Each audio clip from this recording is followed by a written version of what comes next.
Welcome back once again, all of my low carb friends, and for those of you who are here for the first time, welcome. Today I have another very easy keto recipe for you. Today I am going to show you how to make quick and simple keto meatball sandwiches. And if you want a printable version of this recipe, you can check out my website at janet'sdeliciouslowcarbkitchen.com. You can find a printable version of this recipe and other goodies there for you. And if you're new to the channel and you want to see lots of easy, delicious, low-carb keto recipes, make sure you click that subscribe button and click the notification bell that's right next to the subscribe button. That way you can be notified every time I put out videos, at least every Wednesday and Saturday. And if you'd like to help support the channel, make sure you scroll down in the description of the video. You'll see some affiliate links. Anytime you purchase anything using those affiliate links, a small portion of your purchase will go to me and help support the channel. So, while you do all that, let's get cooking.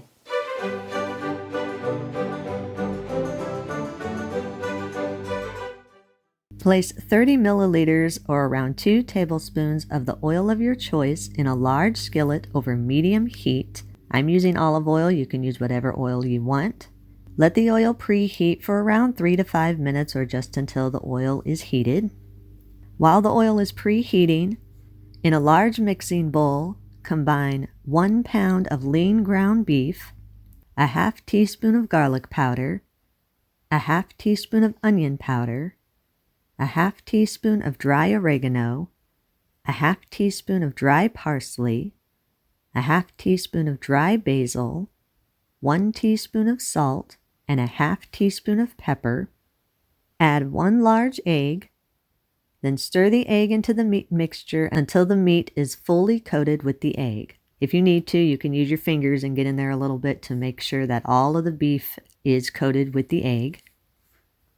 Gradually fold in 56 grams or around a half cup of the shredded cheese of your choice. I'm using shredded mozzarella cheese. You can use whatever cheese you want.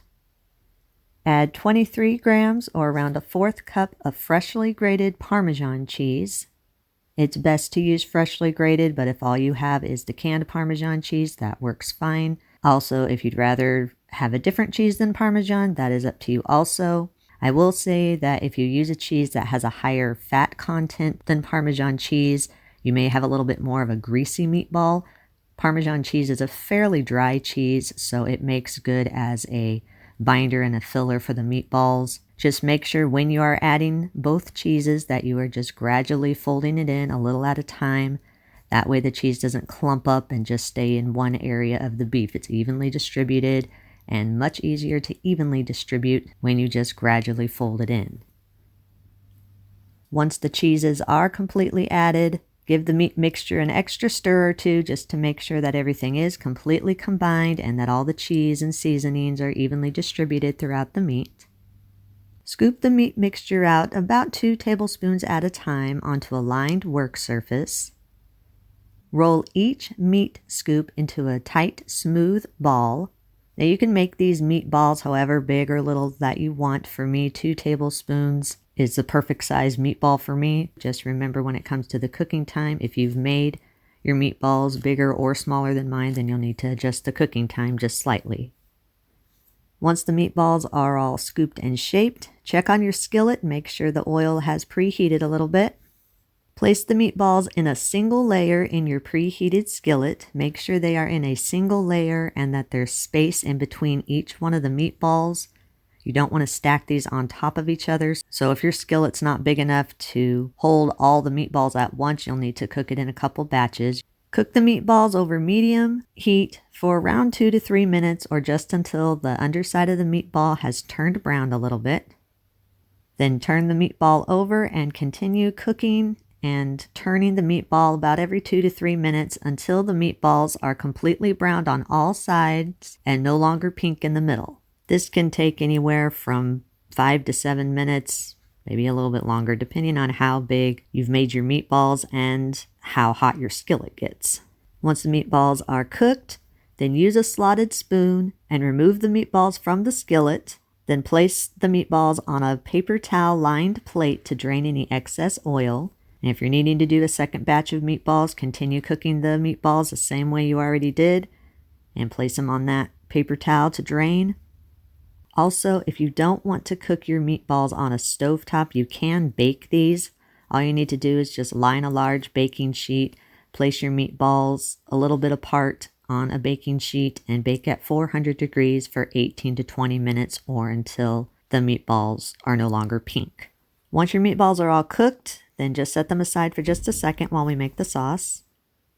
In a medium bowl, combine 28 ounces of canned crushed tomatoes, a half teaspoon of salt, 1 teaspoon of garlic powder, 1 teaspoon of onion powder, 1 teaspoon of dry oregano, 1 teaspoon of dry basil. Stir everything together until everything is fully combined, then set it aside for a minute. Place your meatballs back into your skillet over medium heat. Pour your sauce mixture over your meatballs and stir to fully coat the meatballs in the sauce.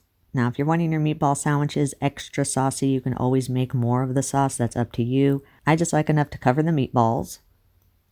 Bring the mixture to a low boil, then cover and reduce the heat to low. Simmer for about 10 minutes or until the sauce is heated through. To assemble the sandwich, take the bottom portion of a hoagie or sub roll bun and top it with 4 to 6 slices of pepperoni, or you can use more or less depending on how much pepperoni you want on your sandwich, or you can leave the pepperoni off if you don't want any pepperoni on your sandwich.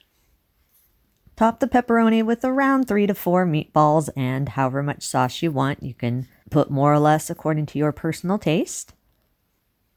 Then top the meatballs with some shredded mozzarella cheese and some freshly grated Parmesan cheese.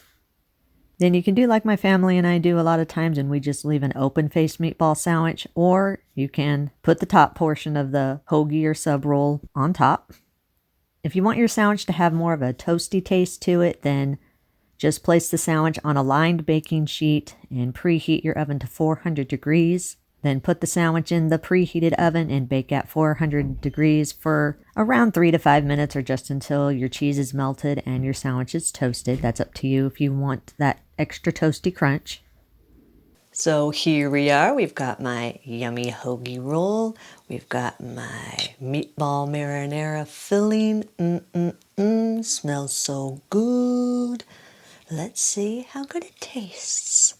I'm going to do this with a fork, I think. I don't know. This is going to be messy. I just know that because meatball sandwiches are always messy. So this is going to be interesting, trying to eat this without making a mess.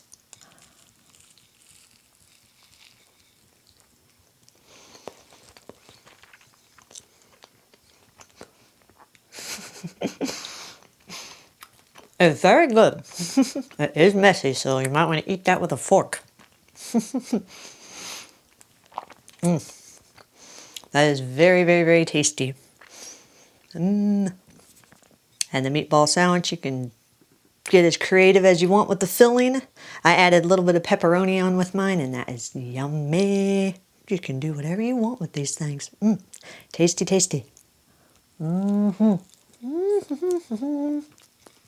You can eat these immediately. If you do have any leftovers, allow them to cool completely. Then put them in an airtight container, and you can store them in your refrigerator for up to 3 days. Or you can put it in a freezer-safe container and freeze it for up to 1 month.